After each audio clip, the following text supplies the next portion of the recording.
Now with Treasury Secretary Scott Bessent with the reaction here. And Secretary, I'll tell you, everything seems so small when you consider what President Trump has achieved here in terms of getting those hostages back home and peace in the Middle East. Your reaction to what President Trump is saying this morning? Maria, it's an incredible moment for the people of Israel, for the entire Middle East, and for the American people. We should be so proud of what President Trump has done and the force for good in the world that is the United States. And its leadership, whether it's economic leadership, military leadership, diplomatic leadership, it's an incredible moment. But, Maria, I will take you back to last week. And you and I were talking earlier about these Chinese exports controls, and we have approached the relationship with China with great respect. The Chinese are very big on symbolism, and I can tell you it was highly inappropriate for them to announce these export controls on the day that the peace deal was announced and overshadow that. And I'm wondering if that was by design, Secretary. I mean, the Chinese government doesn't do anything by coincidence. I mean, the fact that President Trump has clinched this incredible peace deal, and they come out in the middle of all of this last week on Thursday night and say, oh, we are going to be tightening our restrictions on rare earth minerals, knowing that this is one of the cruxes of the fight between the two nations, does not seem coincidental to me. Your thoughts? Well, Maria, it could have been for several reasons. One, the Chinese economy is doing very poorly, and maybe they're trying to take focus off of that. Two, China, as opposed to the United States is pushing for peace in the world. China is financing war. China purchases of Russian oil is financing the Russian war machine. They purchase Iranian oil, and we have been calling them out on that. So maybe it was to distract from that. And three, maybe it was a mistaken attempt to try to gain leverage before the two leaders meet in Korea in October. And I can tell you, trying to get leverage in front of a meeting with Donald Trump is a bad idea.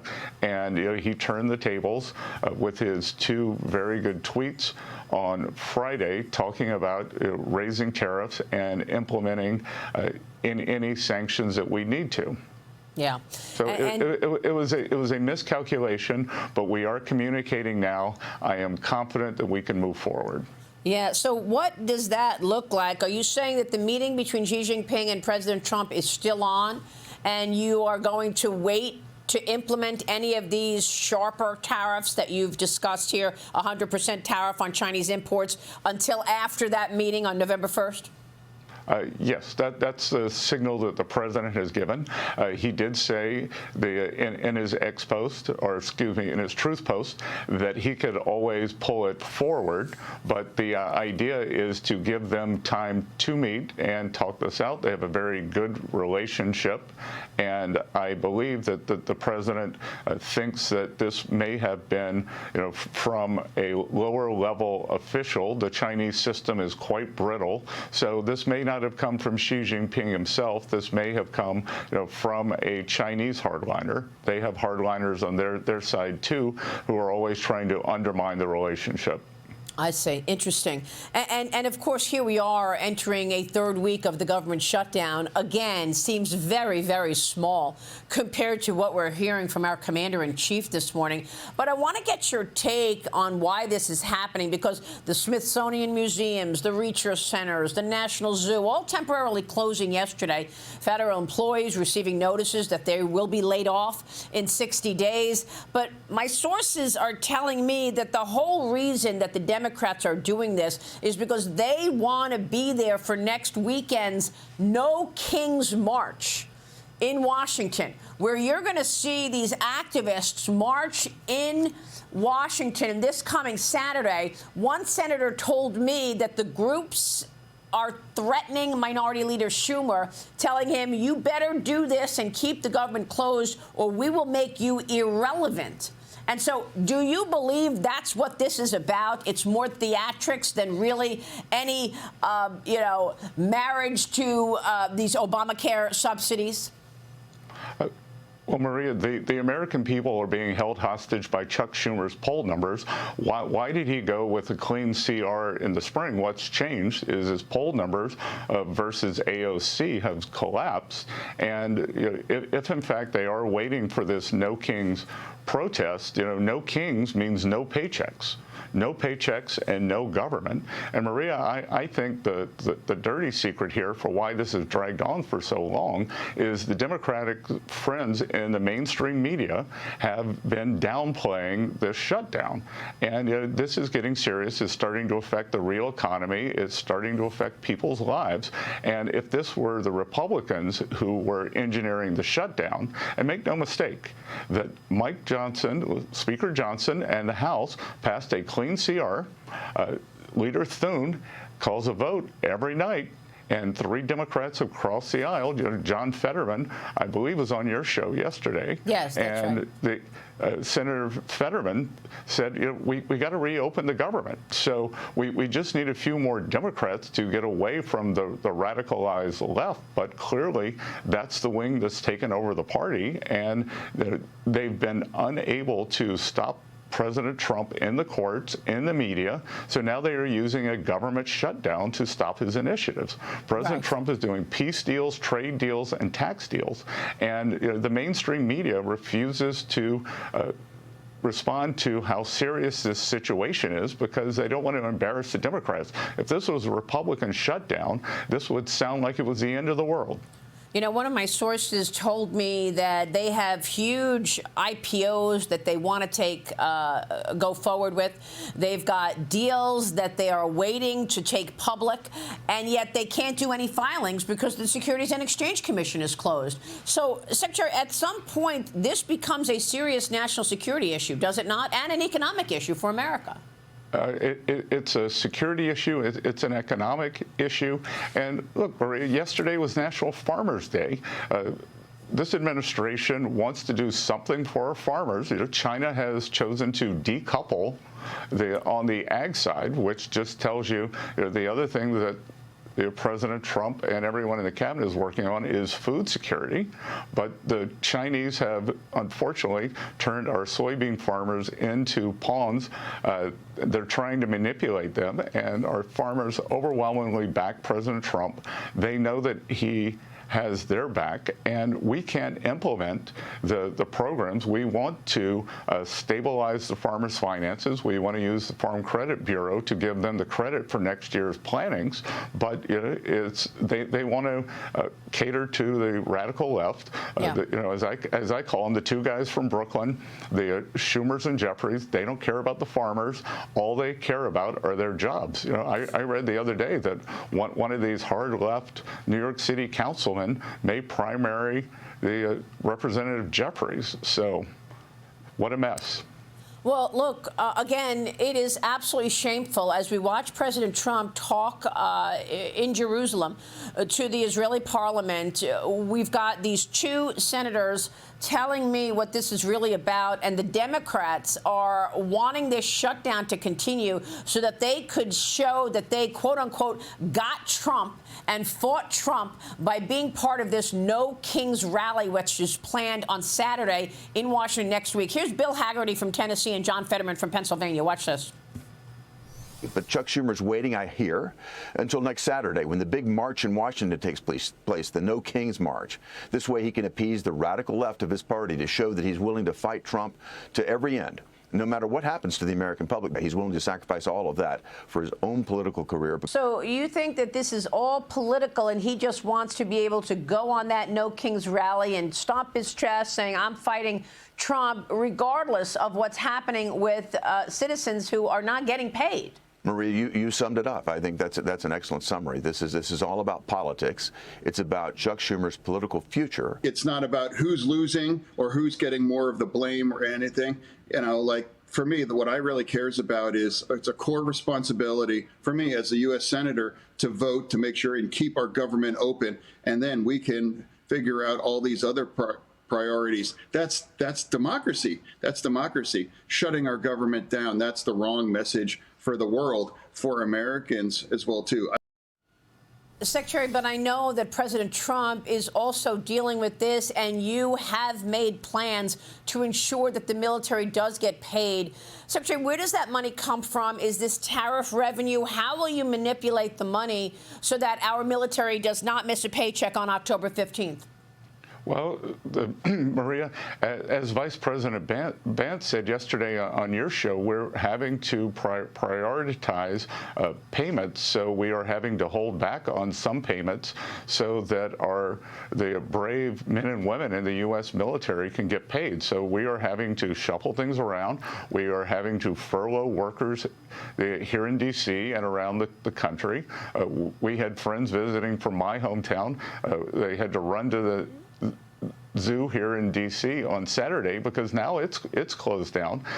Nothing is open, and the Democrats who like bigger government don't seem to like the government when their poll numbers are bad. Again, Maria, no kings equals no paychecks. Yeah. Secretary, you have approached our relationship with China with a practical look at the reality of the situation. And what I mean by that is that we're still very reliant on the Chinese supply chain. Now, you've announced that you are getting supply chains back to America. You've also announced stakes in certain companies. And I want to get your take about that because the DOD acquired a stake representing 15% of MP Materials. Tell us why this is so important, because I know that there are rare earth minerals in the United States and across the world, but it is the refining of those rare earth that happens in China, and that's what we need to bone up in America. How are you looking at the coming couple of years in terms of creating an independence in this country so that we're no longer reliant on the Chinese supply chain? Well, Maria, now that we saw it during COVID, that was a preview. We've seen that China can become an unreliable supplier to the world for whether it's critical minerals, critical supplies, and with their announcement last week, they've taken on the whole world, and we'll see whether they want to be a reliable supplier. What we've done here in the U.S., this is a 3-decade problem in the making. The U.S. used to control rare earth processing and refining, and the Chinese bought a U.S. company. It was required that it was kept in the U.S. for 5 years. 5 years and a day, they moved it to China, and they have a stranglehold on, as you said, the refining and processing. Rare earths in general are not rare, they're everywhere, but it is the refining and processing. And what's happened over the past 2 decades is anytime a refining or processing facility has been set up either in the U.S. or in a free market country, the Chinese come in and undercut the price. So we have invested in Mountain Pass, and we are going to do the equivalent of an Operation Warp Speed to get security in this rare earth processing. And in the same time, we are going to guarantee floor prices for the processing, for the refining, because you can't have a free market when there is a non-free market state actor destroying capacity. This is so important, Secretary, and we've talked in the past about how you are monetizing the U.S.'s balance sheet by taking stakes in various companies like Intel, for example, things that are national security issues like semiconductors or pharmaceuticals. Was there a discussion about taking a stake in NVIDIA? Not that I was ever part of, Maria. NVIDIA is the most valuable company in the world. The management's incredible. The Intel stake, the Intel stake was a conversion of a grant that was made to Intel. So President Trump, I was sitting in the Oval Office when he met with the Intel CEO along with Secretary Lutnick, and President Trump said, why don't we turn this into an asset for the American people? And as I said many times before, President Trump is going to be the president who creates assets for the American people, not debt. And, Maria, one thing that has gotten covered up in this government shutdown is the deficit actually went down slightly last year. That's according to the CBO. The official Treasury numbers will come out when the Schumer shutdown ends. Yeah. And so the deficit under President Trump is down. More importantly, the deficit to GDP now has a 5 in front of it, down from the 6.4, 6.5 record level that we inherited. Yeah. So we are slowly stabilizing the finances. And again, economic security is national security, and having a robust economy as we have now, that's Absolutely. The envy of the world, as opposed to the mess that the Chinese have right now in their real estate market. Absolutely. Secretary, before you go, my final question here. This is not how we envisioned our interview. Obviously, you were supposed to join us at 7 for 20 or 30 minutes, but the president was speaking, and we took those comments live because, of course, they're incredibly important. But the China story is important to markets. We had a big sell-off on Friday. What is your final message to investors this morning who are worried that the China-U.S. relationship is deteriorating, that the U.S. has way too much reliance on the Chinese economy and their supply chain, and that we are talking about now port fees hit for Chinese vessels, that China is retaliating on U.S. vessels in Chinese ports, and of course we've got a 100% tariff, additional tariff on China that we're expecting to impact the U.S. economy. Your final message to investors this morning, Secretary. Well, let's work backward there, Maria, because there's a lot to unpack. One, the 100% tariff does not have to happen.